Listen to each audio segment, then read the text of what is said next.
We've got the date and time of the business update for Xbox. Now, this is going to happen on the Xbox podcast, which I think is a really good format, actually. They can dive deep into their thought process here, why they're doing these things. Now, more rumors have leaked, more things have come out. Most importantly is over the weekend, or we learned late last week, that Xbox actually sent an internal email to all their employees and said, don't worry, we're still creating consoles. These are just rumors. The other thing that came out was that just how surprised Xbox heads were that this became a thing, which is fine, which shows you that they got caught flat-footed with these, I'm going to call it parasitic influencers over on Twitter. Good riddance to them. I think it's all overreaction. I think it's all drama. I think it's egomaniacs who are like, I didn't know about this. I had no inside information. I hate Xbox for not telling me this. And they completely overreacted and freaked out. Let's go over it. First up, Phil Spencer. This is over at purexbox.com reporting on this. 12 p.m. Pacific time. Is it? You get to hear from Phil Spencer, Sarah Bond, and Matt Booty as they share updates on the Xbox business. What are we going to find out here? We're going to find out that a few games are going third party. Not third party, but a few games are going to be timed exclusives on Game Pass. And that's NBD. That's no big deal. Guess what that is? That's no difference than the game plan is right now for Xbox before we knew any of this. Xbox Game Pass is the future of gaming. Xbox Game Pass is the future of Xbox. They want to do everything that they can to get people to subscribe to Game Pass. This is one way to do that. In fact, I think this is a very smart, strategic way for them to do that based on everything I know right now. Now, I'm very much looking forward to this update because I think the drama on Twitter from these so-called Xbox influencers has completely been overreaction. I think they're going to have egg on their face. I think they're going to have major egg on their face. I've already purged my timeline from many of these so-called Xbox influencers, where really the only place they're big is on Twitter. And that's was really the driving point here. Here's a fun fact, guys, to these influencers. Everything's an echo chamber. Who do these Xbox influencers represent on Twitter that are big? Answer, they represent Xbox influencers on Twitter who have a sizable following. That's it. They're not representative of the average gamer, most average gamers, most average Xbox gamers. This hasn't even been a blip on their radar. They don't even know about this. This news won't change anything for them. They're not getting rid of their Xbox because Sea of Thieves may be coming to PlayStation or Hi-Fi Rush. That's not a thing. It's not happening. It's complete overreaction. And I'd like to go through and just illustrate one of these and kind of respond to one of these influencers here. Here he is. This is Peter Ovo. Peter Ovo has been very much against this, making statements such as, Xbox has a chance to fix this as long as they say the right things. Fix what, bro? There's nothing to fix. It's all been rumors right now. To fix your ego? Literally, there's been nothing to fix. So let's go through this. Here's the question. I thought we'd answer his question here. He posted this after the news came out. Posted this yesterday. Question: how does an Xbox game releasing on PlayStation and Nintendo benefit you as an Xbox gamer? I think it's pretty obvious. If Game Pass is the future, not consoles. So consoles, they're still going to be developing consoles. Indeed, we know they're working on, at least rumors are suggesting that they're working on a handheld console for the future. They're still going to be working on consoles, but Game Pass is their focus. Game Pass is how they're going to grow. Game Pass is changing everything. Indeed, 2 weeks ago, before any of this came out, you had PlayStation gamers saying, oh my goodness, how is PlayStation going to keep up with this? That's still in place today. In fact, this business update is going to make that even more true going forward. But let's answer this question. How does an Xbox game releasing on PlayStation and Nintendo benefit you as an Xbox gamer? First of all, it's going to be a timed exclusive, most likely. So we've already had, let's say, Sea of Thieves. We've already had Sea of Thieves on Game Pass on Xbox day one, and we've had it for years. Letting it go to PlayStation now is no big deal, particularly if you have to pay $70 for it. Let's use Hi-Fi Rush as the example. I think that's probably a better example. Hi-Fi Rush. We've had it for over a year. It came out last February. Having it go now to PlayStation and letting PlayStation gamers, if they don't want to get a Game Pass, pay $70 for it, go right ahead. No big deal.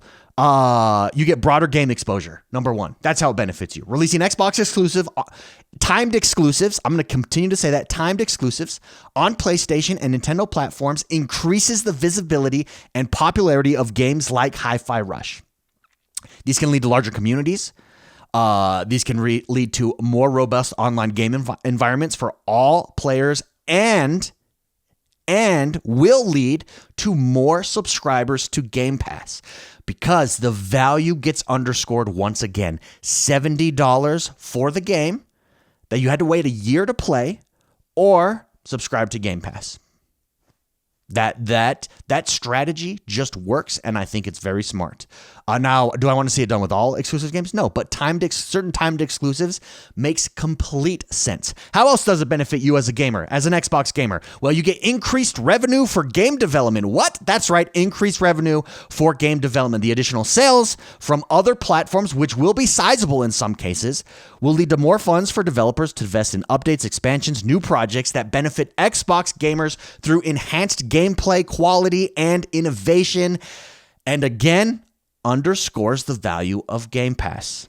$70 if you want to pay for this game elsewhere and you don't get it day one, you got to wait a year. Guys, PlayStation has been doing timed exclusives, not with first party. The difference here is these are first party Microsoft Studios, but this is why Xbox, I think, is leading the charge again. This is why Xbox, again, is leading the way here. This is the first time it's being done with some first party games. Rumors are it's going to be Sea of Thieves and Hi-Fi Rush. No big deal, both of those titles to me. No big deal at all. I think it's smart. I think it's the right move going forward. So, broader game exposure, increased revenue for game development, cross-platform play opportunities is how it benefits you. Number 3, this move will pave the way for more cross-platform play opportunities, allowing Xbox gamers to connect with friends who own different consoles. Doesn't matter where you're at. Also, once again, underscoring the value of Game Pass because you're going to have to pay $70 for these games in many instances. Cross-platform play opportunities. We're already seeing a lot of games going fully cross-platform. Skull and Bones Open Beta was full cross-platform. And I think we're going to see more games go like that. I think this benefits you as a gamer because it's a positive industry influence, right? It demonstrates from Xbox a commitment to breaking down barriers in the gaming community, promoting a more unified gaming ecosystem that prioritizes player experience over platform exclusivity. And, oh, by the way, as a bonus, it gets more people to Game Pass because, once again, you can get these games day one, play them for over a year on your Game Pass $16 subscription, or you can pay $70 for it a year later, play it. Makes no difference to Xbox. So, broader game exposure, increased revenue, cross-platform play opportunities, positive industry influence.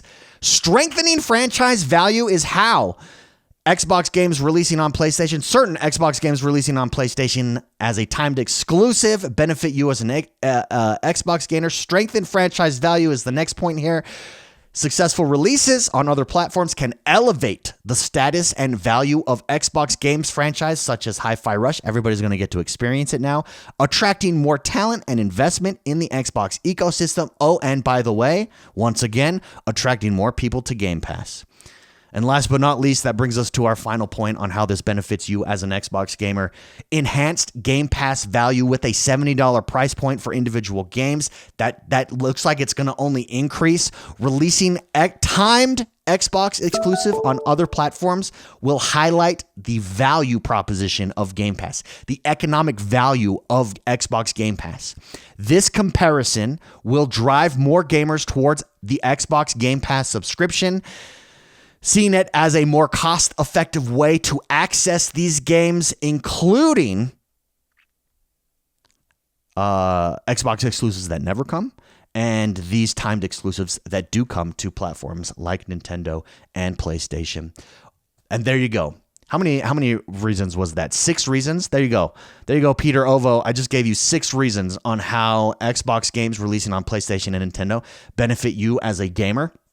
I think it's a smart strategic move. I think a lot of these ego Twitter influencers are going to have egg on their face come this weekend. I've lost respect for many of these guys. I think that they're driven largely by hate for PlayStation rather than appreciation for gaming and Xbox, and it's become apparent to me. I'm not a genius. I'm not an insider. I just have common sense. And if you think about this with common sense, if you use common sense, what we know so far makes complete sense to me on these timed exclusives.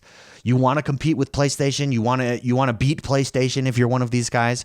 Well, guess what? PlayStation has had huge success with timed exclusives because by the time the game comes to Xbox, it's no longer being talked about. And granted, those are third-party exclusives, but why not apply that same logic to certain first-party studios, to certain first-party games? Why not? Especially where it makes sense. I think Sea of Thieves makes complete sense. I think Hi-Fi Rush makes sense as well. I even think Starfield makes sense. That's right. I'm going to say it. I even think Starfield makes sense in doing it that way. I don't think Halo makes sense. I don't think Gears makes sense. I don't think Forza makes sense. I think I don't think Flight Simulator makes sense. I think those are brand. Those are huge brand games right there that you want to keep completely exclusive, not just timed exclusive to your console. What do you guys think though? Am I being too harsh on these Twitter guys here? Again, I don't think your average gamer knows about this. I think you know about it because here you are, we're in the daily news here on Xbox, the daily goings on. I don't think this affects the wide world of gaming. I think, everyone's going to be burning, everyone's leaving. There's only one way to fix this. No, none of that's happening. None of that's going to happen. Those are my 6 reasons. I'd love to know what reasons I left out. Do you see? Maybe I'm just wrong. Maybe those aren't benefits as well. Let me know in the comments below, guys. Like this, subscribe to this channel. Love hanging out with you guys each and every single day, and we'll see you next time. Bye-bye.